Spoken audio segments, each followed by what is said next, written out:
ওনারা পার্টিকুলারলি এগুলোর উদ্যোগ নেবেন।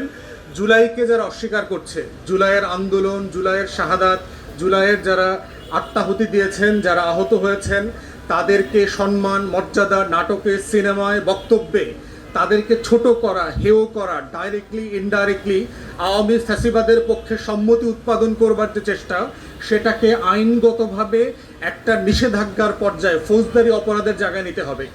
যদি না নেন, যারা আজকে এই তথাকথিত মূর্খ গান্ডু সিনিয়র সাংবাদিক আছে, তাদের কথা মতো যদি এখনো টকশোতে গিয়ে আওয়ামী ফ্যাসিবাদের বক্তব্য শুনতে হয়, তাহলে কিন্তু জনগণ আইন নিজের হাতে তুলে নেবে।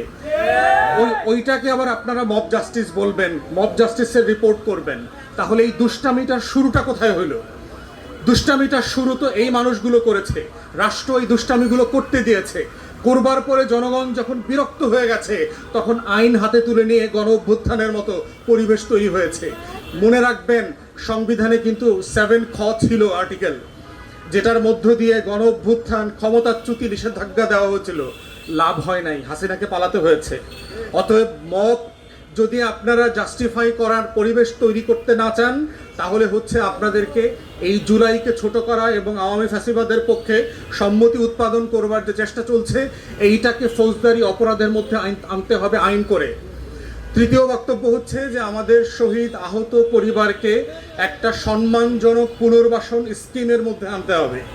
যারা যেই পরিবারের সবচেয়ে গুরুত্বপূর্ণ মানুষটা মারা গেছেন, এবং সারা দুনিয়াতে ইরানে বিপ্লবে, তুরস্কে আপনার কুয়ের পর থেকে অনেকগুলো মডেল আছে, যারা দেশের জন্য শহীদ হয়, দেশের আজাদির লড়াইতে গণ অভ্যুত্থানে শহীদ হয়, আহত হয়, তাদেরকে কিভাবে পেনশন স্কিমে রেখে আজীবন পর্যন্ত একটা সম্মানজনক পুনর্বাসন স্কিম করা যায়, সেই স্কিমের অনেকগুলো মডেল নিয়ে আমরা নিজেরা কথা বলেছি।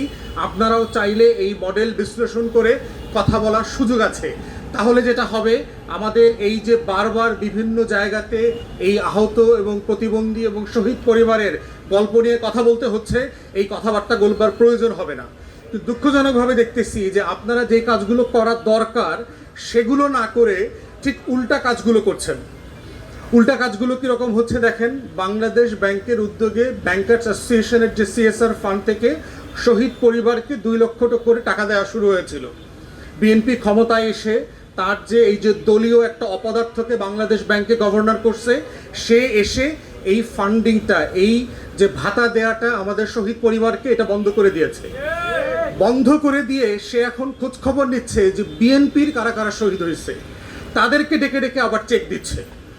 তাহলে দেখেন যে আওয়ামী লীগ মুক্তিযুদ্ধকে যেভাবে আওয়ামীকরণ করেছে, যেই যুদ্ধটা শেখ মুজিবের নেতৃত্বে হয় নাই, শেখ মুজিব করে নাই, ঠিক একই রকম যেই গণ অভ্যুত্থান বিএনপির নেতৃত্বে হয় নাই, যার শতভাগ সুবিধাভোগী হচ্ছে বিএনপি, শহীদ পরিবারের ভাতাটা পর্যন্ত দলীয় নেতাকর্মীদেরকে অগ্রাধিকারের ভিত্তিতে দেওয়া হচ্ছে।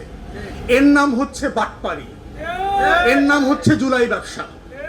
ওই যে বারবার বলে না জুলাই ব্যর্থ হলো কিনা, হ্যাঁ ব্যর্থ আপনারা করছেন বলে জুলাই ব্যর্থ হচ্ছে, কিন্তু জুলাই জনমনে ব্যর্থ হয় নাই, বারুদের মতো ফুটে আছে।